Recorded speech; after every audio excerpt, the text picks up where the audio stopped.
Illinois lawmakers were busy over the weekend, and our Amanda Vinicky, she was also busy, and she was there to watch them in action. We're back with her now to go over what all went on. Amanda, what did they do?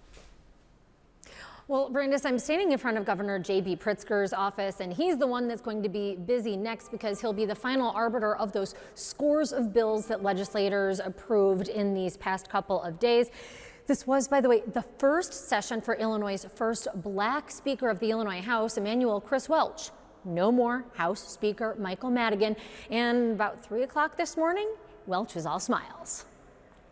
We had a very successful session. I think this has been probably one of the most successful sessions around here in a long time. But you've heard me say this time and time again. Diversity is the strength of our state, and diversity is the strength of the House Democratic Caucus and the Senate Democratic Caucus. We're not going to always agree. Sometimes we disagree. And that's because of our great diversity.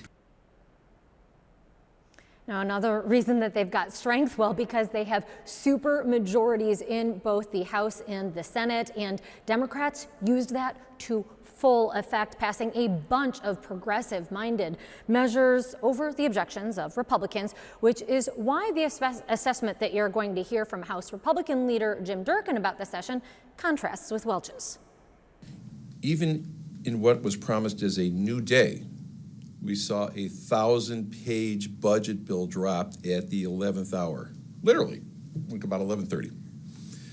This gave zero time for review and no notice or any transparency for the public. That was classic Mike Madigan, classic 65th and Pulaski style. The address, by the way, of Madigan's campaign headquarters. Now, as for that $42 billion budget, it pumps more money into schools as well as into the struggling hospitality industry and creates a $100 million grant program for affordable housing. This budget absolutely funds our priorities because we are fighting for individuals who cannot fight for themselves.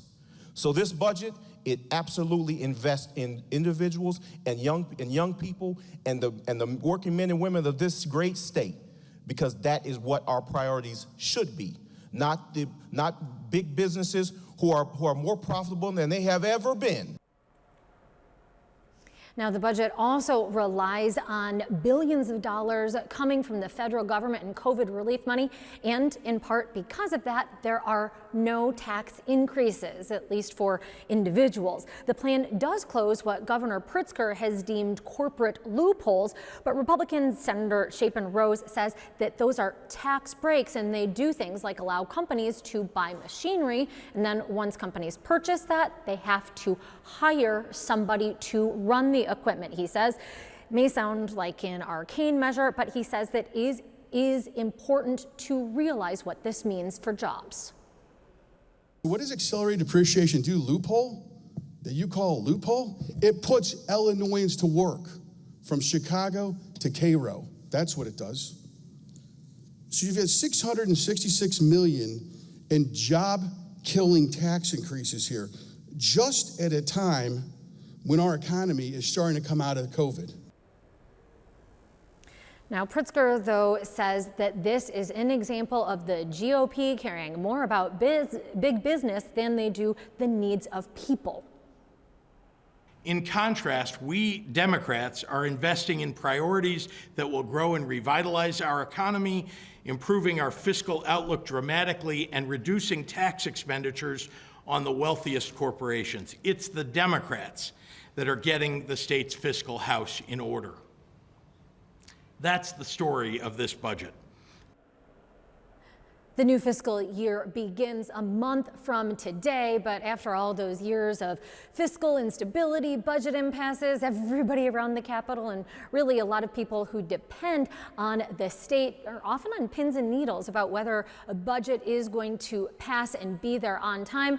Pritzker today leaving no room for surprise. He says that he is going to sign into law that budget. He was, however, non-committal on an even higher stakes issue, and that is new legislative maps. These are districts that really were drawn by Democrats to give their own party the upper hand in elections for years to come. And you had Democrats going forward with that. They did, however, hold off on drawing new maps for Congress. And that is the reason for the change that you mentioned a bit earlier, Brandis, that moving of the primary date from March until summer.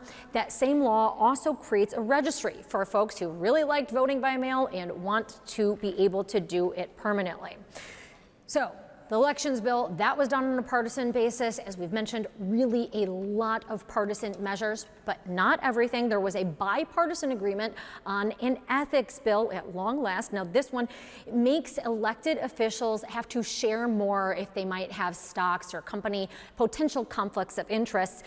And then it also limits, but does not outright ban, lawmakers who, while serving in the General Assembly, also hold down jobs as lobbyists. Republican Representative Avery Bourne voted for the proposal, but she says it's way too weak. If we are going to show the public that they can have a renewed sense of trust in state government, we've got to do something a whole heck of a lot better than this watered down, diluted, and I think in some instances, really deceptive ethics reform. Ethics reform, one of the scores, as I've mentioned, of legislation passed over the holiday weekend. So I'll give you a couple of highlights. Illinois, upon the governor's expected signature, will become the first state in the nation to require schools teach Asian American history.